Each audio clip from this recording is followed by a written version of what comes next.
오늘 본문은 전도서 6장 7절에서 12절까지의 말씀입니다. 주제는 헛됨이라고 한번 생각을 해보았습니다. 16번째 강의, 오늘 본문 전도서 6장 7절부터 12절 말씀을 읽고 시작합니다. 7절 말씀입니다. 사람의 수고는 다 자기의 입을 위함이나 그 식욕은 채울 수 없느니라. 지혜자가 우매자보다 나은 것이 무엇이냐? 살아있는 자들 앞에서 행할 줄을 아는 가난한 자에게는 무슨 유익이 있는가? 눈으로 보는 것이 마음으로 공상하는 것보다 나으나 이것도 헛되어 바람을 잡는 것이로다. 이미 있는 것은 무엇이든지 오래전부터 그의 이름이 이미 불린 바 되었으며 사람이 무엇인지도 이미 안 바 되었나니 자기보다 강한 자와는 능히 다툴 수 없느니라. 헛된 것을 더하게 하는 많은 일들이 있나니 그것들이 사람에게 무슨 유익이 있으랴. 헛된 생명의 모든 날을 그림자같이 보내는 일평생에 사람에게 무엇이 낙인지를 누가 알며 그 후에 해 아래에서 무슨 일이 있을 것을 누가 능히 그에게 고하리요. 아멘. 이렇게 읽어보시면 일단은 허무해요. 허무해요. 그런데 또 이게 암만 해도 번역문이라서 이게 딱 읽을 때 딱 쉽게 이렇게 이게 무슨 말이지 잘 파악이 안 되는 부분도 있어요. 그래서 한번 좀 살펴보면서 한번 보려고 합니다. 7절 말씀입니다. 처음에 사람의 수고는 다 자기의 입을 위함이나 그 식욕은 채울 수 없느니라. 우리가 흔히 하는 말이 목구멍에 포도청이란 말도 있고, 또 우리가 다 이런 다 먹고 살자고 하는 일이지 하는 거 있잖아요. 딱 먹고 살자고 하는 일이지, 딱 거기에 해당되는 말입니다. 결국 사람이 어쨌든 생존을 위해서 먹어야 살잖아요. 그래서 생존의 문제를 해결하는 거는 어떻게 보면 먹는 문제를 해결하는 일이 가장 급선무다 하는 그런 표현이 되겠는데, 그러면서도 또 그 식욕은 채울 수가 없느니라. 여기에서 이 식욕은 단지 그냥 입맛을 말하는 것이 아니라 인간의 어떤 근본적인 욕망, 본능적 욕심, 이것은 결코 채워지지 않는다 하는 겁니다. 요만큼 하면 또 그 다음이 보이고 또 그 다음이 보이고, 우리 집 얘기해 볼까요? 월세 살다가 전세 살고, 전세 조금 큰 거 살고, 자기 집하고, 그 다음 평수 늘려가고, 이게 인간의 끝없는 욕망이잖아요. 집 한 채 가지면 그 다음에 두 채 갖고 싶고, 두 채 가지면 세 채 갖고 싶고, 그 욕망이 멈출 수 없는 게 어떻게 보면 인간의 본성이라고 생각이 됩니다. 제가 또 올 초인가 작년인가 한번 그 인간에 대해서 설명하면서 구약에서 인간을 설명할 때 네페시라고 하는 단어로 인간을 소개한다. 네페시라고 하는 뜻은 식도 내지는 목구멍이다. 인간을 어떻게 보면 목구멍으로 보았다. 모든 사람이 다 목구멍이 하나인데 그 목구멍이 갖고 있는 특징이 뭐냐? 채워져야 하는 존재다. 인간은 끝없는 갈망을 표현하는 존재인데, 이 전도서에서 지금 말하는 게, 자, 인간이 그런 존재야. 근데 그 목구멍이 결코 채워질 것 같아? 만족할 것 같아? 눈에 보이는 걸로 다 갖다가 채워 넣으면 이제 됐다 하고 자족하게 될 것 같아? 절대 아니다라는 거예요. 이 인간은 끝없는 사실은 먹어야 살지만, 어떻게 보면 인간은 본질적으로 소유와 욕심의 종이에요.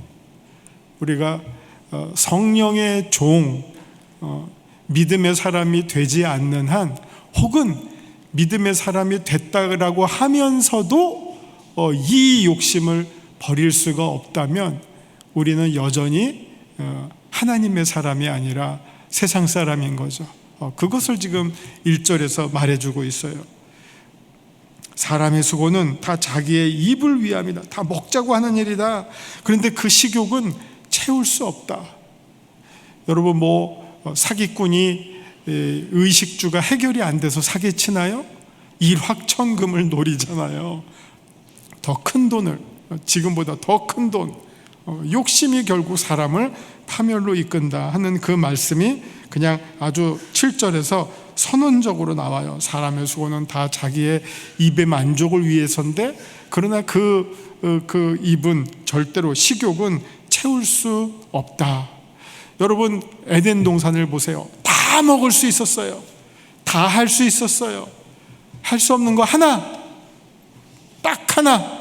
여러분 한번 생각해 보세요. 이거를 비율로 따지면 몇 대 몇일까요?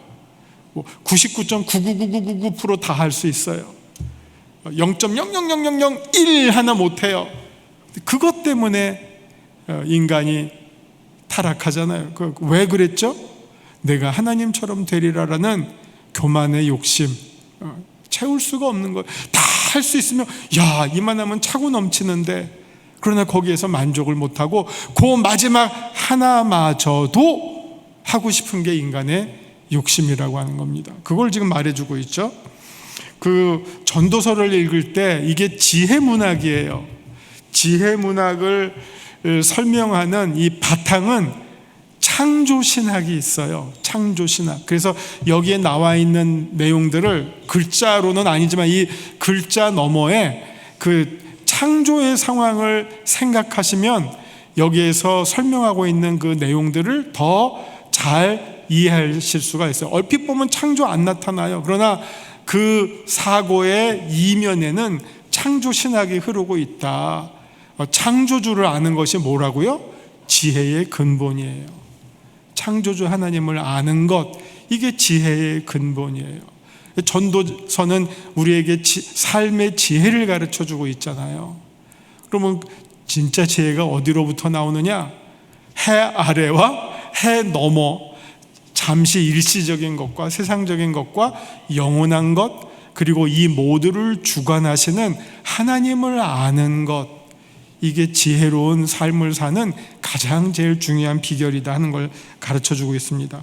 자, 8절은 이거를 어떻게 그 인토네이션을 읽느냐에 따라서 해석이 달라져요. 근데 이렇게 한번 읽어보겠습니다. 지혜자가 우매자보다 나은 것이 무엇이냐? 끊어요. 이거 하나의 질문이에요. 반어법적 질문. 지혜자가 우매자보다 나은 것이 무엇이냐? 자, 얼핏 보면 지혜자가 우매자보다 낫죠? 나아요. 그런데 여기에서의 이 논조는 뭐냐? 그래, 지혜자가 우매자보다 낫긴 난데 너가 지혜가 있다고 한들 얼마나 대단할 것 같아. 그냥 그런 표현이에요. 두 번째는 또 살아있는 자들 앞에서 행할 줄을 아는 가난한 자에게는 무슨 유익이 있는가? 이게 국어잖아요. 국어. 근데 해석이 쉽지가 않아요. 여러분 한번 몇 번 읽어보세요. 자, 살아있는 자들 앞에서 행할 줄을 아는 가난한 자에게는 무슨 유익이 있는가? 그래서 이 문장을 읽을 때 무슨 그림이 그려지세요? 이게 무슨 말인지 잘 이해가 안 되거든요. 한번 저는 여러 번 읽으면서 한번 이런 생각을 했어요. 살아있는 자, 여기 살아있는 자가 있어요. 박병기 집사님이 계세요. 그 다음에 제가 이 앞에서 어떻게 행동을 해야 할 줄 아는 가난한 자가 있어요. 그럼 제가 거지예요. 거지는 살아있는 사람 앞에서 이 거지가 하는 역할은 어떤 겁니까? 가장 불쌍한 척하는 거죠. 한 푼 줍시오. 꾀죄죄 하고 정말 뭘 안 도와주면 죽을 것 같은 그런 치근한 마음, 동정심을 유발해야 돼요. 그러니까 그냥 한 푼 줍시오 할 때 손도 불구인 것처럼 하고 다리도 불편한 것처럼 하고 눈도 안 보이는 것처럼 하고 가장 사람들의 그 동정심을 유발하는 모습으로 한 푼 줍시오 하는 게 그 사람의 거지들의 생존 전략이잖아요. 그게 가장 지혜로운 방법이라는 거예요. 그러니까 여기서 지금 살아있는 자들 앞에서 행할 줄을 아는 가난한 자에게는 그런 어떤 생존 전략이 무슨 유익이 있겠느냐. 오케이, 그래서 그날 하루하루 생존을 위해서 얼마 받겠지, 그거 가지고 생명을 연장해 나가겠지. 그렇다 한들 그게 얼마나 큰 유익이 있겠어. 지금 그거예요. 지금 여기서는 지금 아주 하늘 위에서 정말 어떻게 보면 인간 사회에서 일어나는 자잘한 일들로 다 보이는 거야. 50보 100보지 뭐. 지혜자가 우매한 자보다 낫다고 한들 얼마나 낫겠어. 그 가난한 자가 살아있는 자들 앞에서 막 동정심을 유발해서 뭐 조금 얻어낸들, 그래서 그게 얼마나 도움이 되겠어. 이런 다 그냥 초탈하고 인생을 달관한 사람이 그냥 인생을 평가하는 거예요. 살면서 수많은 일들이 있지, 그거 다 새옹짐하고 다 헛거야. 다 바람과 같은 일들이야. 그거에 연연해하지 마라. 뭐 이런 논조예요. 지금 분위기가. 그래서 지금 주제를 그냥 헛됨이라고 했습니다. 자, 9절을 한번 보시면, 눈으로 보는 것이 마음으로 공상하는 것보다 나으나 이것도 헛되어 바람을 잡는 것이다. 눈으로 보는 것과 마음으로 공상하는 것, 눈으로 보는 것이 어떻게 보면 요즘식으로 말하면 이게 실증주의예요. 실증. 내가 눈으로 봤어요. 머리로 생각하는 거는 추측이에요. 이건 생각이고, 눈으로 보는 거는 감각이에요. 내가 어떤 사실을 봤어요. 그 본 게 더 중요하지 않냐냐 하는 거거든요. 근데 이거는 사실은 유사 이래로 한 인간이 막 생각하죠. 뭐 멀리 가면 소크라테스, 플라톤, 아리스토텔레스 이래로 고대 뭐 어거스틴서부터 시작해서 중세하면서 현대에 이르기까지 철학자들의 끊임없는 논쟁이에요. 눈으로 보는 것이 더 우선적이냐, 생각하는 것이 우선적이냐. 답이 없어요. 이렇게 해도 되고 저렇게 해도 돼요. 제가 한번 예를 들어볼게요. 바람에 이렇게 휘날리는 깃발이 있어요. 깃발. 여러분 눈으로 뭘 보시죠? 깃발을 보고 있잖아요. 그럼 누구는 깃발을 봐요. 이게 눈으로 보는 거. 내 눈에 뭐가 북풍이구나, 남풍이구나, 오늘은 바람이 엄청 세구나, 막 이 깃발을 보면서. 근데 누구는 깃발이 중요한 게 아니야, 바람이 중요한 거야. 바람이 있으니까 깃발이 이러지. 누가 옳아요? 끝이 없어요, 이 논쟁이. 근데 어떤 시대 상황에는 이쪽으로 기울었다가 어떤 시대 상황에는 이쪽으로 기울기도 해요. 그래서 만약 여기서 깃발을 보는 사람들, 이거 이름을 붙이기가 어려운데, 깃발을 보는 사람들은 유명론자라고 그러고요, 바람을 보는 사람들은 실제론자라 그래요. 유명론과 실제론은 철학의 끝없는 논쟁이에요. 근데 지금 오늘 본문에서는 그냥 눈에 보는 게 더 생각하는 것보다 더 옳다.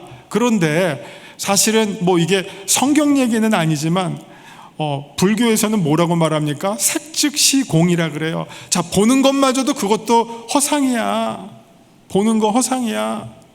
잘못 볼 수도 있고, 보는 것은 하나의 현상이지 실제가 그 뒤에 있거든. 이렇게 말하면 무엇이 옳은지 답을 내기가 어려워요. 그렇기 때문에 전도자는 지금 여기서 뭐라고 말합니까? 눈으로 보는 것이 마음으로 공상하는 것보다 낫다고 하지만, 낫긴 낫다고 여기서 말하지만, 그런데 그마저도 헛되어서 바람을 잡는 것이다. 뭐 누구는 증거만 찾죠. 이거 사실 오늘날 사법체계는 다 증거 제일주의예요. 증거가 없으면 뭐 유죄건 무죄건 입증이 안 돼요. 증거 없으면 사람을 죽였다라고 하는 아무런 의심과 혐의가 있어도 증거가 없으면 무죄예요. 뭐 살인에 썼던 칼이나 총이나 이게 증거 목록으로 딱 나오지 않으면 내가 죽었다고 자백을 해도요, 그때 그럼 어떻게 죽였는데 칼로 죽였어. 그럼 그 칼을 못 찾으면 그 사람을 유죄로 할 수가 없어요. 그만큼 증거가 중요해요. 사실이. 그런데 지금 여기서 말하는 거는 그만큼 눈으로 보는 것이 증거라고 하는 거, 눈으로 확인하는 거 아니에요. 그 사실을. 근데 그것마저도 사실은 헛거다, 바람을 잡는 것과 같다 하는 경우가 있어요. 왜냐하면 많은 경우에 또 증거가 조작도 되잖아요. 증거가 중요하다고 하니까 보는 것을 왜곡시키기도 해요. 그러니까 인간이 하는 일들 가운데 어떤 것도 완전할 수가 없어요. 그렇기 때문에 또 어떤 사람들은 뭘 하죠? 사형 폐지론자들이 등장하는 거예요. 자, 10번의 증거가 있는데 그 중에 한두 번은 틀린 것도 있다면 억울한 사람을 한 사람 죽이느니 이거는 해서는 안 돼. 억울한 사람 한 사람을 죽이는 것이 범죄자 9을 죽이는 것보다 더 악하다예요. 그래서 그런 사람들은 또 막 이상적으로 생각해서 살인이 아니라 사형을 반대하고 사형을 폐기하자 막 이런 주장을 하는 사람들도 있어요. 왜?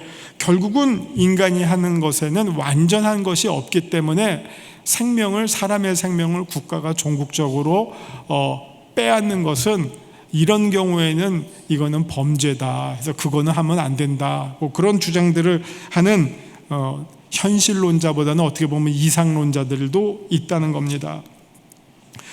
우리 지금 본문에서는 우리가 보는 것이 생각하는 것보다 더 나은 것 같지만 그마저도 바람을 잡는 것과 같이 허상일 수 있다 하는 것을 말하고 있고요. 자, 10절도 어려워요. 내용이 보시면 이미 있는 것은 무엇이든지 오래전부터 그의 이름이 이미 불린 바 되었으며 그렇게 됐고 사람이 무엇인지도 이미 안 바 되었나니 자기보다 강한 자와는 능히 다툴 수 없느니라. 이게 누구와 누구가 다툰다는 말인지는 여기서 잘 모르겠어요. 근데 지금 이미 있는 것은 무엇이든지 오래전에 그의 이름이 불림만 되었고 또 사람이 무엇인지 이미 안 바 되었다 할 때 이게 무엇과 연관이 되냐면은 창세기 2장 19절을 보시면 하나님이 아담으로 하여금 모든 생물의 이름을 지어주게 해요. 그래서 아담이 참새 부르니 그 새의 이름이 참새가 된 거예요. 뻐꾸기 부르니 뻐꾸기가 된 거예요. 벚나무 하니까 벚나무가 된 거예요. 이름을 누가 지어줬다고요? 아담이 지어주었어요. 누가 지으라고 했죠? 하나님이 아담에게 지어주라고 위임하셨어요. 사실 이름을 지어준다라고 하는 것은 하나의 정복적 통치 행위예요. 여러분, 자녀가 부모님의 이름을 지어줘요? 아니잖아요. 거꾸로잖아요. 위에서 아래의 이름을 지어주잖아요. 이름을 지어준다고 하는 것은 내가 너를 다스린다 하는 의미예요. 아담이 만물의 모든 생명체 이름을 지었다고 하는 것은 하나님이 아담에게 이 세상의 통치권을 위임해 주신 것을 뜻해요. 그게 인간의 어떻게 보면 특권이에요. 인간이 모든 생명과 다른 구분되는 점이 뭐죠? 창조신학에서 하나님의 형상대로 창조되었다. 그러면 그 형상을 해석하는 여러 가지 것 가운데 하나가 바로 이 이름 짓는 행위를 통해서 통치권, 지배권. 왜냐하면 형상은 옛날에 고대의 화폐에는 황제의 얼굴이 새겨져 있었어요. 여러분 마패 아시잖아요. 이거 마패는 말 있는 그림 딱 보여주면 그게 뭘 뜻해요? 왕으로부터, 임금님으로부터 위임받은 권한을 행사하는 어사권이잖아요. 어사권. 그게 우리 조선시대에 말하는 왕의 형상을 어사가 행사하는 거죠. 형상을 행사하는 거 똑같아요. 하나님의 형상을 아담이 하나님의 형상으로서 행사한 행위가 이름을 지어주는 거예요. 그러면 여기서 사람이 무엇인지 이미 안 바가 되었다. 이름이 어떻게 지어졌고 그 이름을 누가 지었죠? 아담이라는 말은 사람이라는 말이에요. 사람이 누군지를 창조신학에서 그 위치가 딱 나와요. 그러니까 얼마만큼 인간이 강한 존재라고 하는 것을 잘 알려주고 있어요. 그러니까 이게 해석이 10절만 읽으면 어려운데 이거를 창조신학이랑 연결지어서 읽을 때 이게 무슨 말을 하는구나. 인간에 대해서 또 어떻게 보면 이게 빌드업인데 요즘 말로 이렇게 쫙 세워준 다음에 이제 그 다음에는 또 뭐라고 말하느냐. 그런데 11절 헛된 것을 더하게 하는 많은 일들이 있나니 그것들이 사람에게 무슨 유익이 있으랴. 헛된 것을 더하게 하는 많은 일들이 있어요. 그러니까 오늘 이 본문에서는 여기 7절에 나왔던 욕심, 인간을 헛되게 하려고 하는 것, 욕심, 또 아까 눈에 보는 것, 우리 인간은 눈에 보면서 많은 경우에 실족하죠. 보면서 범죄하는 것들이 얼마나 많이 있어요. 그게 어떻게 보면 인간이 이만큼 강하지만 그 강한 게 이면에는 오히려 가장 헛될 수도 있고 허망할 수도 있다. 아무 유익을 주지를 못한다. 그것 때문에 든든히 서 있다라고 생각하나 오히려 그것 때문에 넘어지는 경우가 많다 하는 말씀이고요. 12절에 헛된 생명의 모든 날을 그림자같이 보내는 일평생에 사람에게 무엇이 낙인지를 누가 알며 또 그 후에 해 아래서 무슨 일이 있을 것을 누가 능히 그에게 고하리요. 자, 인간이 이만큼 아까 막 강하다라고 했지만 그러나 또 헛된 일들을 더하게 하는 일들이 많이 인생 안에서 일어난다. 그래서 여기서 두 가지를 말하고 있어요. 무엇이 낙인지를 누가 알며, 이게 오늘은 이것이 나에게, 이게 세용지마라는 말이 생각이 나요. 오늘은 이것이 나에게 기쁨이라고 생각했지만 그게 화가 될 수 있고, 오늘 내게 고난이라고 생각해서 눈물을 흘렸지만 그것이 나에게 축복이 될 수 있는 게, 이게 참 인생의 다면적인 모습이에요. 인생에서 우리가 수많은 사람들이 그 다음 말씀처럼 그 다음에 일어날 일들을 누가 알겠습니까? 인간들이 이런 것들을 모르기 때문에 어디를 찾아가요? 전보로 찾아가고 내 앞날이 어떻게 되겠습니까? 뭔가 묻잖아요. 근데 우리는 그 똑같은 걸로 하나님에게 묻는 것은, 저는 그건 별로 도움이 안 된다고 생각하고요. 하나님께 묻지 마세요. 이게 전보로 가던 습관으로 하나님께 물어요. 묻지 말고 맡기세요. 우리가 해야 할 일은 하나님께 묻는 일이 아니라 하나님께 맡기는 일이에요. 무엇이, 정말 whatever죠. 무엇이든지 어떤 일이 오든지 그걸 내가 감당하게 하옵소서. 내가 생각하던 결과 아니면 생각지 못한 어떤 결과가 오든지 간에 그것을 내가 능히 감당할 수 있는 믿음을 주시고 하나님을 신뢰하게 하시고 하나님께 맡기게 하옵소서. 이게 우리가 어떻게 보면 인생을 지혜롭게 살아가는 길이지, 될까 말까, 하나님 될까요 말까요, 하나님한테 묻는 거는 큰 도움이 안 돼요. 물어서 어쩌겠다는 거예요. 하나님이 된다 안 된다 응답 받는 것보다 하나님, 정말 하나님이 해주시는 일, 모든 일은 저에게 은혜입니다, 축복입니다, 감사입니다. 그게 중요해요. 여러분 잘 아시는 하박국 선지자의 기도 아시잖아요, 노래. 근데 여러분 한번, 우리는 맨날 그것만 보고 야 하박국 나도 이렇게 해야지 하는데 성경에 안 써 있는 거가 있다고 생각해요. 저는 한번 생각해 보세요. 하박국이 처음부터 그렇게 기도했을까요? 하박국이 저는 아닐 거라고 생각해요. 분명히 성경에는 안 나오지만 하박국이 처음에는 이렇게 해서 기도했을 것 같아요. 하나님, 무화과 열매 맺히게 해 주세요. 포도나무, 포도 열매 주렁주렁 맺히게 해주세요. 달기 하루에 매일매일 달걀 낳듯이 우리 소도 쌍둥이, 세 쌍둥이, 네 쌍둥이 송아지 낳게 해주세요. 기도했을 거예요. 때로는 하나님께서 그 기도대로 그렇게 해주신 적도 있지만 안 해주신 적도 더 많을 거라고 생각해요. 근데 그렇게 점점 기도하다가 하박국에게 깨달음이 오는 것이고, 그 깨달음은 믿음이 자라기 시작했다고 생각해요. 그래서 이제 아마 그 다음에는 하나님 요거 안 해주셔도 돼요.